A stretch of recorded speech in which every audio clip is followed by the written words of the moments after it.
दर्पण न्यूज़ और मैं हूं आपके साथ आलोक कुमार झा। इस वक्त हमारे साथ मौजूद हैं जदयू की प्रदेश सचिव और पूर्व जिला परिषद सदस्य रह चुकी संगीता ठाकुर। बिहार में विधान परिषद चुनाव की गहमागहमी तेज़ है और आने ही वाले 2 से 3 दिन में चुनाव भी है। हम इनसे जानना चाहेंगे कि इनकी और सबसे पहले तो मैडम आपका बहुत बहुत स्वागत है सर्वोच्च दर्पण न्यूज़ में। धन्यवाद। विधान परिषद का चुनाव का आगाज़ हो चुका है और चुनाव प्रचार अभियान लगभग अंतिम चरण में है। इंडिविजुअल आपकी और आपकी पार्टी की क्या रणनीति है? खासकर मधुबनी का मुकाबला काफ़ी दिलचस्प हो गया है।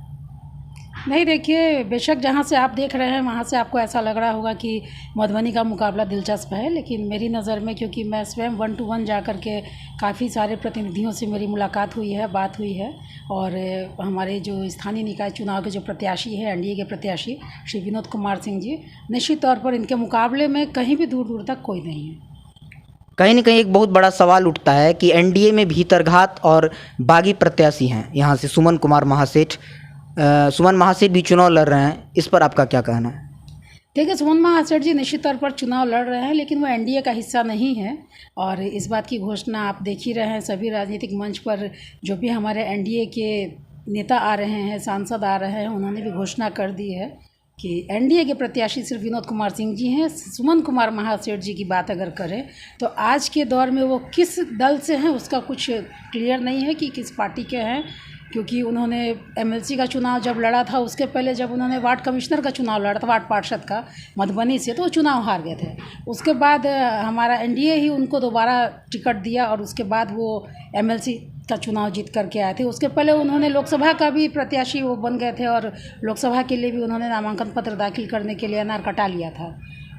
तो उनकी तो ये स्थिति है। फिर विधानसभा चुनाव लड़ा उन्होंने, तो विधानसभा चुनाव में वो नाव पे सवार होकर के आ गए थे। अब आज की डेट में वो कहाँ है ये तो कोई नहीं जानता है कि वो, सबसे पहली बात, वो हैं किस दल के।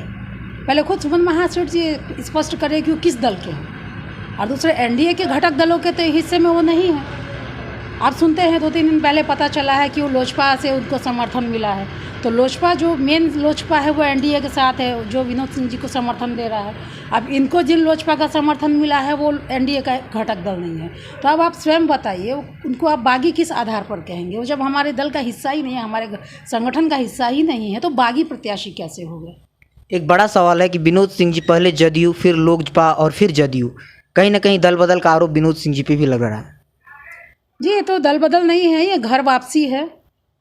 आप इनको घर वापसी कर सकती है, लेकिन लोग तो दल बदल ही देख रहे हैं। देखिए, अपनी अपनी सोच है, और सबसे बड़ी चीज़ तो विनोद सिंह जी इस दल में आए और उसके बावजूद तो दूसरे दल में भी रहे, तो उनके साथ सबसे बड़ी बात ये थी कि उन्होंने कभी भी हमारे नेता के प्रति अमर्यादित टिप्पणी नहीं की, और हम लोगों से भी व्यक्तिगत तौर पर भी वो सबसे जुड़े रहे, और उनके साथ ये भावना हमेशा से रही कि वो किसी भी दल के कार्यकर्ता रहे, उन्होंने हमेशा सबके मान सम्मान का ख्याल रखा।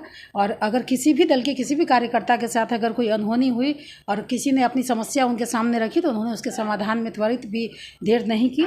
और ये भावना उनके मन में कभी नहीं रहा कि अब हम जदयू में नहीं है तो हम जनता दल यूनाइटेड के कार्यकर्ता के दुख सुख में भागीदार नहीं बने। तो समझिए कि बेशक वो दूसरे दल में गए हों, लेकिन मन उनका हमेशा से जदयू में ही था। आखिरी सवाल, एक आज से 3 महीना पहले चेयरमैन का चुनाव हुआ था, 2 धारा के बीच, एनडीए और महागठबंधन। 8 विधायक, 3 मंत्री, 2 एमएलसी। कहीं ना कहीं गुलाब यादव एक बहुत बड़ी ताकत के रूप में उभरे हैं मधुबनी जिला में, और 21 प्रखंड में 21 जिला परिषद का भी समर्थन एनडीए नहीं जुटा पाई और करारी हार हुई एनडीए की। क्या कहना चाहेंगे आप इस बार? कैसे लग रहा है आपको कि आप चुनाव जीत जाएंगे एमएलसी का? देखिए, जिला परिषद अध्यक्ष का चुनाव अलग चुनाव होता है, वो कहीं से भी संगठन का चुनाव नहीं होता है। जैसे दूसरा चुनाव आप देखिए, जो दलीय चुनाव होता है, तो उसमें निश्चित तौर पर व्हिप जारी होता है और लोग एक मत होकर के उसमें अपना मत देते हैं। लेकिन जहाँ तक जिला परिषद अध्यक्ष की बात करें तो दलगत चुनाव नहीं है, लोग स्वतंत्र होकर के चुनाव लड़ते हैं। किसी भी कैंडिडेट के ऊपर किसी पार्टी का लोगो तो लगा नहीं रहता है कि आप हमारे दल से जीत करके आए हैं तो आप हमारे दल के उम्मीदवार को ही आपको समर्थन देना है, तो लोग स्वतंत्र होते हैं। तो इस वजह से समझिए कि यहाँ पर हम पिछड़ गए।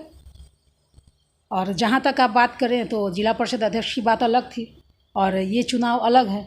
इसमें हमारे सारे एनडीए के जो भी हमारे घटक दल है, जीत के प्रति कितना आश्वस्त हैं आप? जीत के प्रति मधुबनी में जीत के प्रति देखिए, सबसे बड़ी बात है कि जीत की घोषणा तो 7 तारीख को विधिवत हमारे जिला पदाधिकारी करेंगे। लेकिन जहाँ तक मेरी बात है, क्योंकि मैं पहले ही दिन से मैं क्षेत्र में हूँ और जहाँ से मैं देख रही हूँ, हम ये चुनाव जीत गए हैं। जीत में अब देरी नहीं है, खाली जिला पदाधिकारी को घोषणा करनी है। यानी सिर्फ 7 तारीख का इंतज़ार है आप लोगों को। जी, सिर्फ 7 तारीख का इंतज़ार है, उस रोज हम लोग होली और दिवाली दोनों मनाएंगे। चलिए, आपने समय दिया इसके लिए बहुत बहुत धन्यवाद। चलिए, धन्यवाद आपका।